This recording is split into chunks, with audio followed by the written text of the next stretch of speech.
لیکن دو شخص ایسے ہیں جنہوں نے نبوت کا دعویٰ بھی کیا اور کچھ بے وقوف ان کے پیچھے لگ بھی گئے۔ ایک ایران کا بہاؤلہ ہے اور ایک پنجاب کا مسلمہ مرزا قادیانی ہے۔ ان دونوں کے پیچھے کچھ بے وقوف اور احمق ان کے پیچھے لگ گئے اور ان کی جھوٹی نبوت کو پانی دینے لگے اور ان کے نام کے نعرے لگانے لگے۔ بہاؤلہ کے ماننے والے بہائی موجود ہیں بر صغیر پاک و ہند میں، پاکستان میں بھی اور دیگر ممالک میں بھی۔ اور سب سے بڑا فتنہ جو پیدا ہوا وہ قادیان کا دجال مرزا قادیانی۔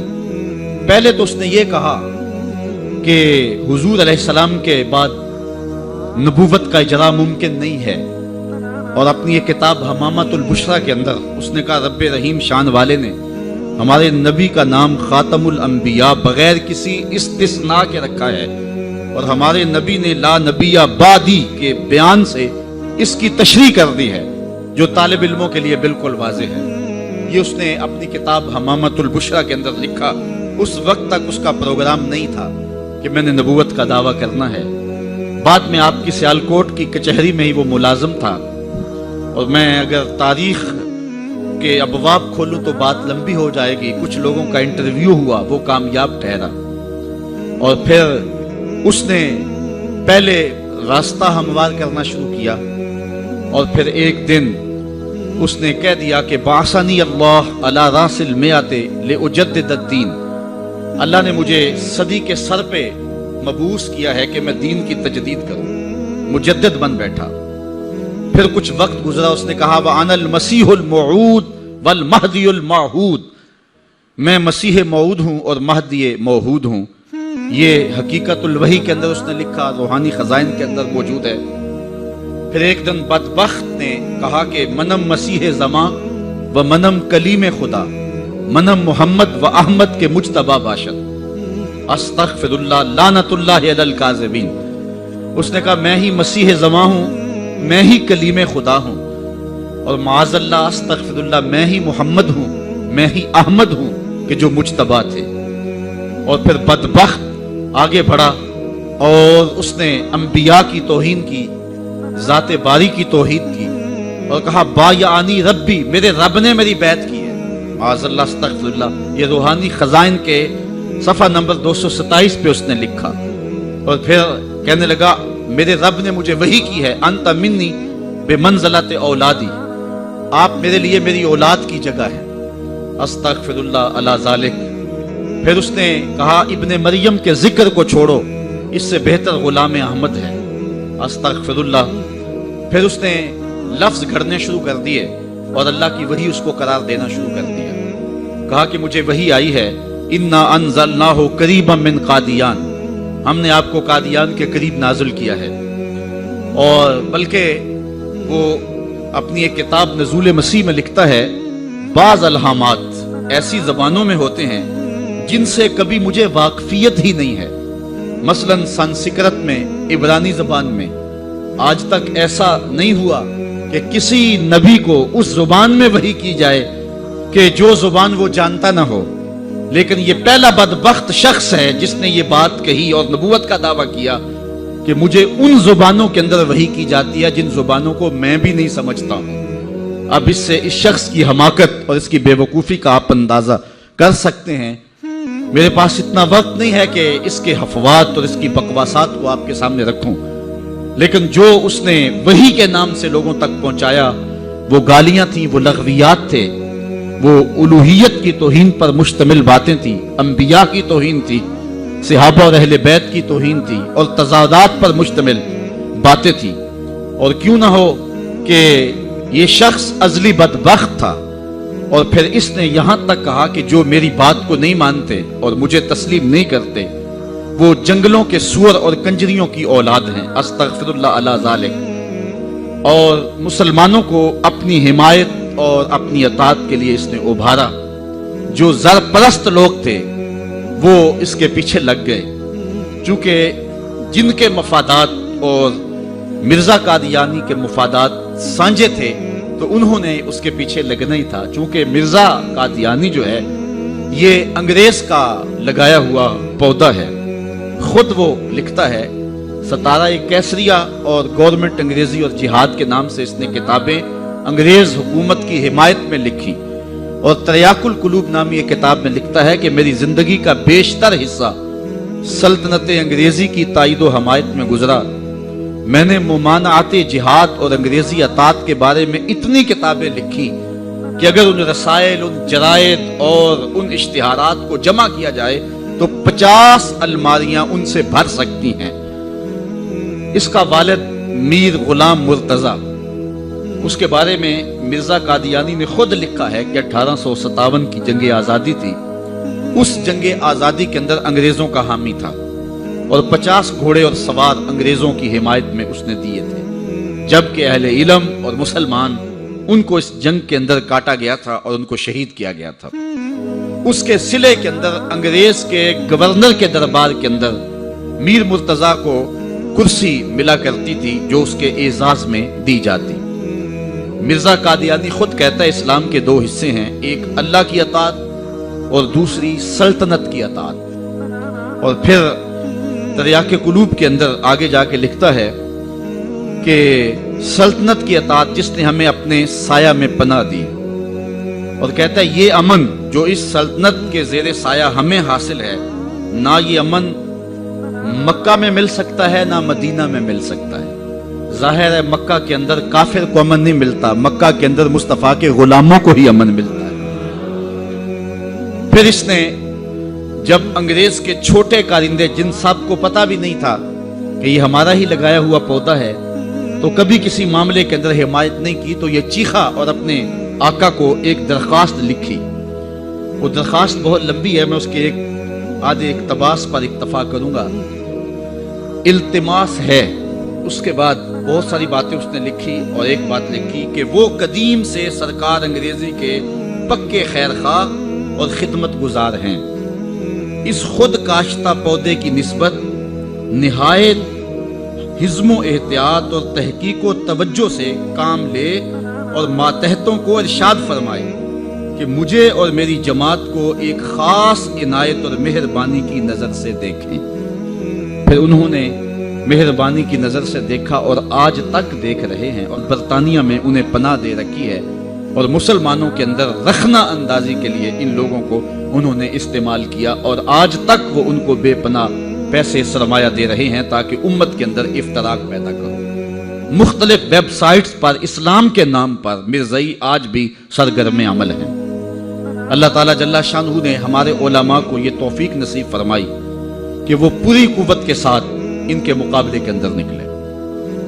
پیر سیدنا مہر علی شاہ رحمۃ اللہ تعالیٰ، آپ حرمین طیبین حاضر ہوئے تو حضور علیہ السلام کی خواب میں زیارت نصیب ہوئی، اور آقا کریم نے فرمایا مہر علی تم یہاں آئے ہو، قادیان کا دجال تعویلات فاسدہ کی کینچی سے میری شریعت کو کاٹ رہا ہے. تو حضرت پیر مہر علی شاہ رحمۃ اللہ تعالی علیہ پھر وہاں سے واپس آئے اور اس دجال کے خلاف 2 کتابیں لکھی جن کا آج تک جواب نہیں ہو سکا. 2 کتابیں لکھی، اس سے جواب تو نہ ہو سکا، لیکن پیر مہر علی شاہ کو اس نے چیلنج کر دیا کہ آپ میرے ساتھ مناظرہ کریں، اور خود جگہ مقرر کر دی لاہور کی بادشاہی مسجد، اور خود ہی شرائط مناظرہ طے کر لی، اور کہا کہ آپ کے ہاتھ میں بھی کاغذ قلم ہوگا، میرے ہاتھ میں بھی کاغذ قلم ہوگا، ہم تفسیر لکھیں گے، علماء کی جیوری بیٹھے گی، جس کی تفسیر اچھی ہوئی وہ سچا ہوگا. یہ تو کوئی بات نہیں تھی، لیکن پیر صاحب نے کہا ٹھیک ہے آ جاؤ. پیر صاحب پھر گولڑا سے چلے اور لاہور پہنچے. یہاں ایک اور بات میں بتاتا جاؤں، جب پیر صاحب وہاں سے آئے تو اکیلے نہیں آئے، علاقہ بھر کے علماء کو ساتھ لیا. پیران عظام کو کہا آؤ چلیں لاہور، ایک دجال کا مقابلہ کرنے جانا ہے. ایک پیر صاحب کو پیغام بھیجا تو انہوں نے کہا پیر صاحب ہم پیر لوگ ہیں، چھوڑو آپ کس کام میں پڑ گئے ہیں، ہمارا کام کیا جو ہے وہ ان امور سے. تو پیر صاحب نے جو جواب بھیجا وہ تاریخ کے ریکارڈ پہ ہے. فرمانے لگے پیر صاحب یہ پیری نہ ہوئی، یہ بغیرتی ہوئی. ختم نبوت پہ ڈاکہ پڑ رہا ہو اور ہم پیری کی بکل مار کے بیٹھے رہیں. پیر صاحب وہاں سے چلے اور لاہور پہنچے. مرزا دجال کو نہیں آنا تھا، نہ آیا. اور اس نے بہانہ یہ بنایا کہ پیر صاحب کے ساتھ سرحد کے پٹھان آئے ہیں اور وہ مجھے مار دیں گے، اس لیے میں لاہور نہیں گیا۔ پیر صاحب پھر گئے اور آپ جشن فتح کا منایا۔ شورش کاشمیری نے لکھا ہے کہ پیر صاحب کے چہرے پہ میں نے جلال دیکھا، اور پیر صاحب فرمانے لگے کہ وہ تو کہتا ہے کہ قلم اور کاغذ لیں گے اور جو ہے وہ لکھیں گے، کہا کہ اگر وہ آ جاتا تو میں کاغذ پہ قلم رکھ دیتا، قلم خود ہی لکھتا۔ اللہ یا رسول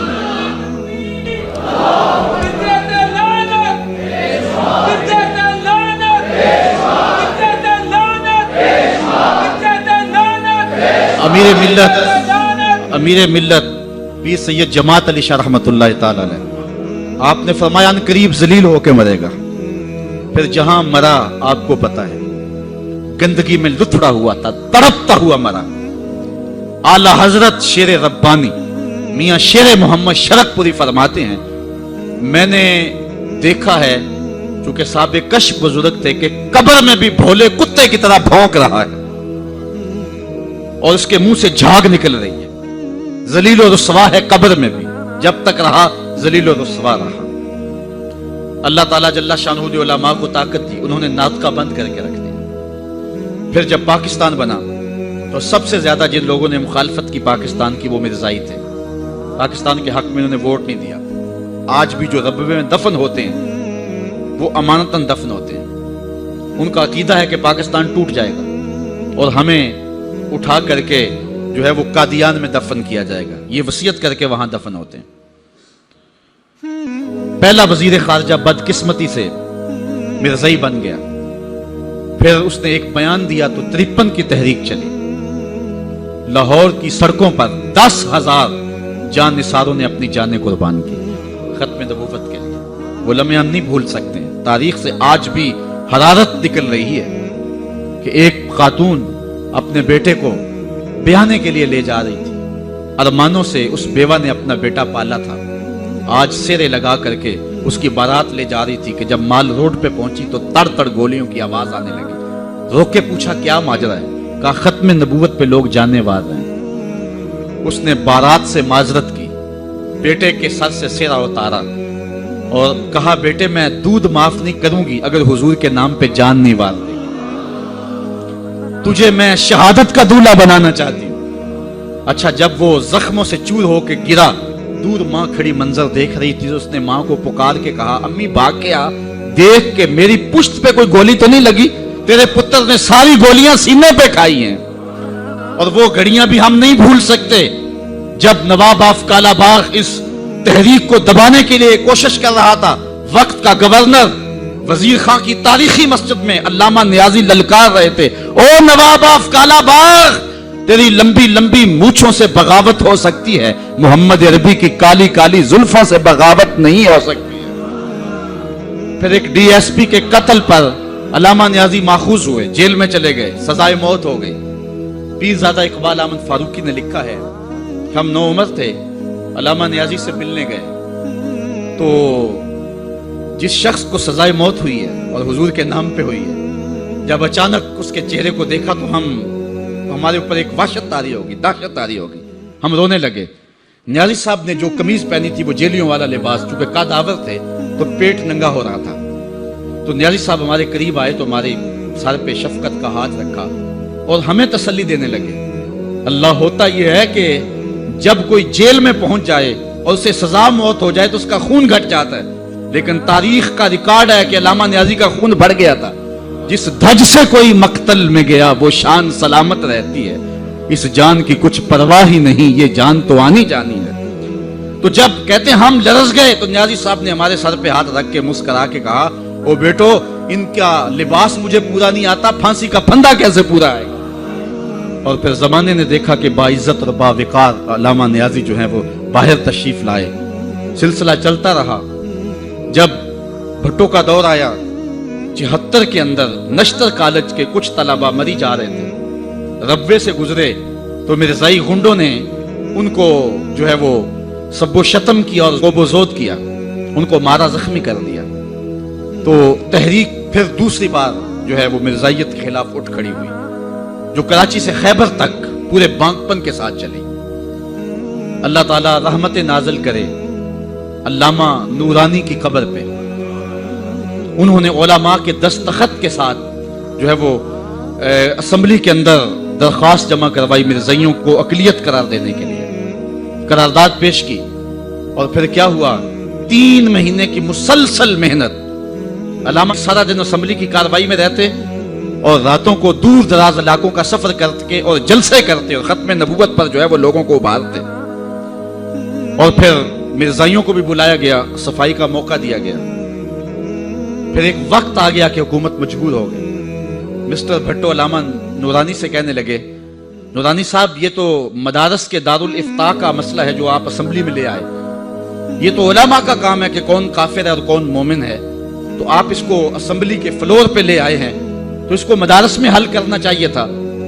تو حضرت علامہ نورانی نے جو جواب دیا وہ بڑا خوبصورت تھا۔ فرمانے لگے، بھٹو صاحب مجھے ایک بات بتا دیں، آپ منتخب وزیر اعظم ہیں، اگر آپ کے مقابلے میں کوئی کرسی بچھا کے بیٹھ جائے تو آپ اس کے بارے میں کیا رائے رکھتے ہیں؟ تو بھٹو کہنے لگا، یا وہ باغی ہے یا وہ پاگل ہے۔ تو کہا، بھٹو صاحب وزارت کی کرسی چھوٹی ہے، ختم نبوت کی کرسی بڑی ہے، اب جو کہتا ہے میں نبی ہوں ماننا پڑے گا، یا پاگل ہے یا باغی ہے۔ پھر وہ وقت آیا، 7 ستمبر کی شام تھی کہ اسمبلی کے فلور پر جدھر دیکھتے تھے نعرہ رسالت اور نعرہ توحید اور ختم نبوت زندہ باد کے نعرے ہی گونج رہے تھے۔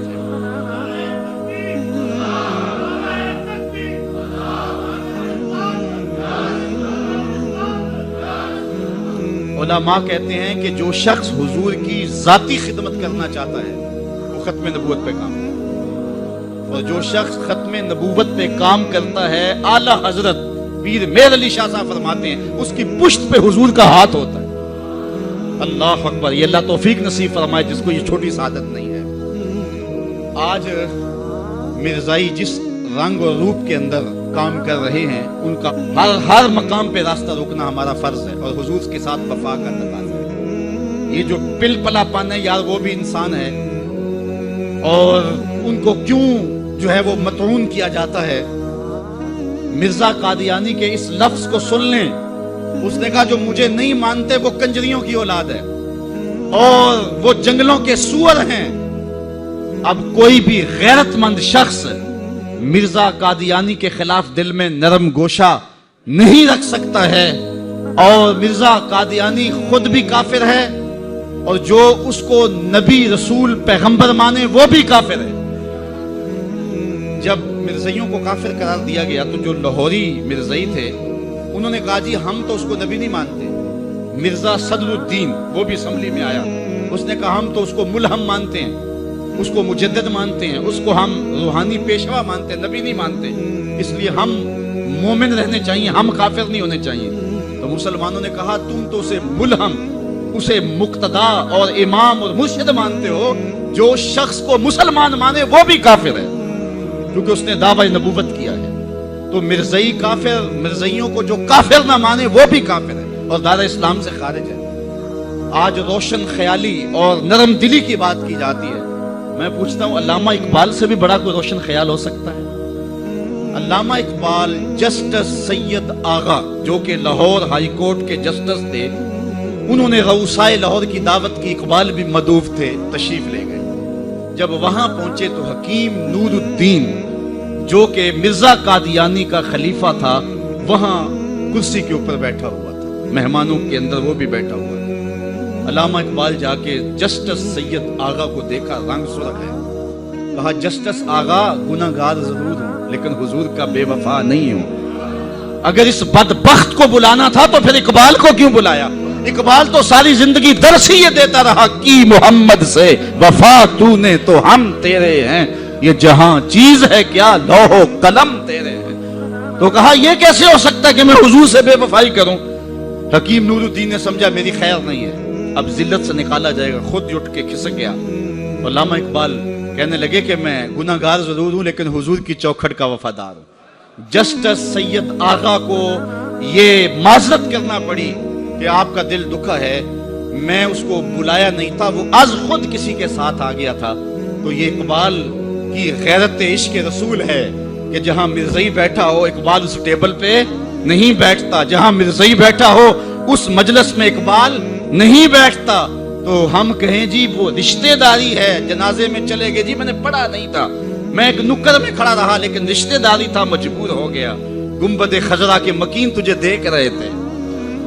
ہمارے قبلہ استاد رحمت اللہ تعالی علیہ کسی جنازے میں نہیں گئے تو کسی نے ان کو کہا مفتی صاحب یہ آپ نے کیا کیا، محلے داری بھی تو کوئی چیز ہوتی ہے۔ تو مفتی صاحب برجستہ فرمانے لگے صاحب دینداری بھی تو کوئی چیز ہوتی ہے۔ تو لوگ کہتے ہیں رشتہ داری کوئی چیز ہوتی ہے، میں کہتا ہوں دینداری کوئی چیز ہوتی ہے۔ غیرت ہے بڑی چیز جہان تگو دو میں، اقبال نے کہا تھا غیرت ہے بڑی چیز جہان تگو دو میں، پہناتی ہے درویش کو تاج سرے دارا۔ جس میں دینی غیرت نہیں ہے اس کے پاس کچھ بھی نہیں ہے۔ مرزائی کل بھی گستاخ رسول تھے، مرزائی آج بھی گستاخ رسول ہے۔ غیر ملک جانے کے لالچ میں ایک سیکنڈ کے لیے بھی مرزائی کوئی اپنے آپ کو لکھتا ہے تو مرزائی ہو جاتا ہے۔ چاند ٹگوں کے لیے ختم نبوت سے بغاوت، یہ ایک مومن کی شان نہیں ہو سکتی ہے۔ جو اپنے آپ کو لکھتا ہے باغی ختم نبوت کا اور مرزائی لکھ دیتا ہے وہ فوراً مرزائی ہو جاتا ہے، دارہ اسلام سے خارج ہو جاتا ہے۔ ہم کل بھی حضور کے نام کے وفادار تھے، ہم آج بھی حضور کے نام کے وفادار ہیں۔ آؤ مل کے اقبال کا شعر اقبال کے شہر میں ایک ترانے کی صورت میں پڑھ لیتے ہیں۔ کی محمد سے وفا تو نے تو ہم تیرے ہیں، یہ جہاں چیز ہے کیا لوح و قلم تیرے ہیں، وآخر دعوانا ان الحمد للہ رب العالمین۔